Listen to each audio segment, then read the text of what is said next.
Welcome to the part third of the electrostatic potential chapter of class 12. So the part third include the electrostatic of conductors, dielectric and polarization. तो हम इस part में हम discuss करेंगे important MCQ regarding this topic.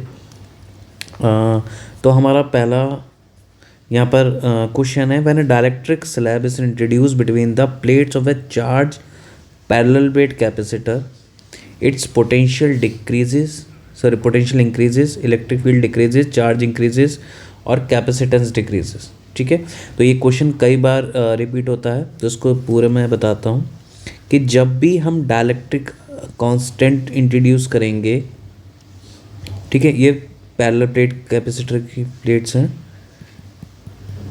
ठीक है, conductor है, इसका जो कैपेसिटेंस दिया जाता है, अगर यहाँ पर एयर होता है तो इसका जो कैपेसिटेंस अगर हम लिख लें सी नॉट, तो ये होता है epsilon nought A over D. A is the area of the plates and D is the separation between the plate. ठीक है, तो अगर हम यहाँ पर कोई डाइलेक्ट्रिक स्लैब इंट्रोड्यूस कर देंगे जिसका डाइलेक्ट्रिक कांस्टेंट कितना है, के होगा. ठीक है, तो इसके लिए हम क्या करेंगे, तो इसमें 5 वेरिएशन देखेंगे. वेरिएशन ऑफ, ये याद रखना है, variation of dielectric constant on various quantities. ठीक है, तो पहला देखेंगे कैपेसिटेंस पर. कैपेसिटेंस पे किस तरीके से फ़र्क पड़ता है, तो हम क्या करते हैं, जब भी हम डाइलेक्ट्रिक कांस्टेंट के इंट्रोड्यूस करेंगे तो एप्सिलॉन को किससे, एप्सिलॉन नॉट को किससे रिप्लेस कर देंगे, के एप्सिलॉन नॉट से. तो यहाँ पर कैपेसिटेंस कैसे लिखेंगे, K epsilon nought A over D which is equals to K C not. ठीक है, तो यहाँ पर ये याद रखना है कि जो कैपेसिटेंस है, न्यू कैपेसिटेंस है, वो क्या हो जाता है, इंक्रीजेस, सी इंक्रीजेस के टाइम्स. ठीक है, on introducing dielectric. Second effect देखना है हमको इलेक्ट्रिक फील्ड पर. ठीक है, तो इलेक्ट्रिक फील्ड पर किस तरीके से होता है, तो इलेक्ट्रिक फील्ड और डाइलेक्ट्रिक कांस्टेंट में रिलेशन क्या होता है कि किसी भी मीडियम में जो न्यू इलेक्ट्रिक फील्ड होती है वो किसके इक्वल होती है, ई नॉट बाय के. ठीक है, तो यहाँ पर क्या रखना है, इलेक्ट्रिक फील्ड जो होती है वो डिक्रीज होती है, डिक्रीज बाय के. ठीक है, तो के के साथ क्या होती है, डिक्रीज होती है. Third potential difference. ठीक है, तो पोटेंशियल डिफरेंस जो रहता है इलेक्ट्रिक फील्ड किससे इक्वल रहती है, minus D V by D are.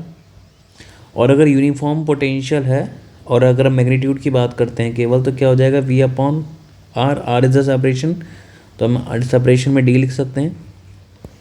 तो यहाँ पर v को क्या लिख सकते हैं, ई इंटू डी. और जब इलेक्ट्रिक फील्ड के टाइम्स डिक्रीज हो रही है तो ये भी क्या होगी, पोटेंशियल भी जो रहेगी वो क्या रहेगी, के टाइम डिक्रीज होगी. ठीक है, फोर्थ यहाँ पर पॉइंट याद रखना है हमको चार्ज का. ठीक है, Q equals to C V, तो सी के टाइम्स इंक्रीज हो रही है, पोटेंशियल सी टाइम डिक्रीज हो रही है, तो ऑन कॉम्बिनेशन क्या मिलता है, क्यू क्या रहता है, कांस्टेंट रहता है. ठीक है, और नेक्स्ट फिफ्थ हमको एक पार्ट याद रखना है, फिफ्थ रखना है electrostatic potential energy stored in the capacitor. तो इसका फॉर्मूला रहता है हाफ सी वी स्क्वायर. अब कैपेसिटेंस सी टाइम इंक्रीज हो रहा है, पोटेंशियल के टाइम्स क्या हो रहा है, डिक्रीज हो रहा है, और इसका स्क्वायर है, तो जो न्यू होगी वो क्या रहेगी, यू नॉट बाय के. ये भी क्या होगा, डिक्रीज होगा बाय के. तो ये 5 फैक्टर याद रखने हैं जब भी डाइलेक्ट्रिक मीडियम इंट्रोड्यूस करेंगे हम कैपेसिटर की प्लेट्स के बीच में. ठीक है, तो अब इन पांचों के बिहाफ पर इन ऑप्शंस को हम पढ़ेंगे कि जब डाइलेक्ट्रिक स्लैब को इंट्रोड्यूस कर दिया गया चार्ज पैरेलल प्लेट की कैपेसिटर की प्लेट्स के बीच में, तो पोटेंशियल क्या होगी, इंक्रीज. नहीं, हमने क्या पढ़ा था, पोटेंशियल क्या होती है, डिक्रीज होती है. ठीक है, तो ऑप्शन गलत. इलेक्ट्रिक फील्ड डिक्रीजेस, बिल्कुल इलेक्ट्रिक फील्ड डिक्रीज होती है. चार्ज इंक्रीजेस, नहीं, चार्ज क्या रहता है, कांस्टेंट रहता है. कैपेसिटेंस डिक्रीजेस, नहीं, कैपेसिटेंस भी क्या होता है, इंक्रीज होता है. तो कौन सा ऑप्शन करेक्ट है, option B is the correct answer. Okay, come to the next question. The unit of conductance of material of a given conductor. अच्छा, कंडक्टेंस का फॉर्मूला जो क्या होता है, 1 अपॉन रेजिस्टेंस, और by using ohm's law resistance को क्या ले सकते हैं, पोटेंशियल डिवाइडेड बाय करंट। ठीक है, तो कंडक्टेंस की यूनिट क्या हो गई, एम्पियर पर volt. So D is the correct answer. Now come to the next question. The potential difference between the two plates parallel plate is constant. ठीक है, पोटेंशियल डिफरेंस क्या कर रखा है, constant. When the air between the plate is replaced by dielectric medium. ठीक है, electric field intensity बतानी है।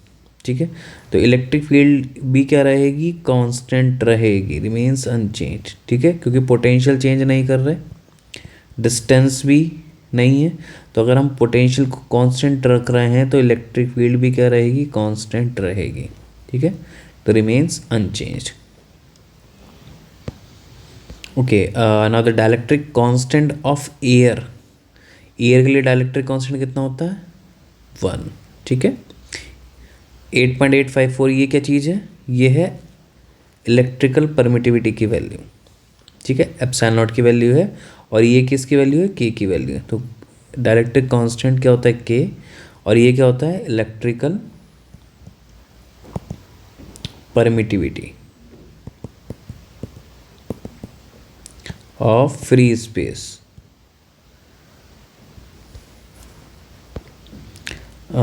Okay, come to the next question. Dielectric constant for silver 0, +1, -1 और इन्फिनिटी।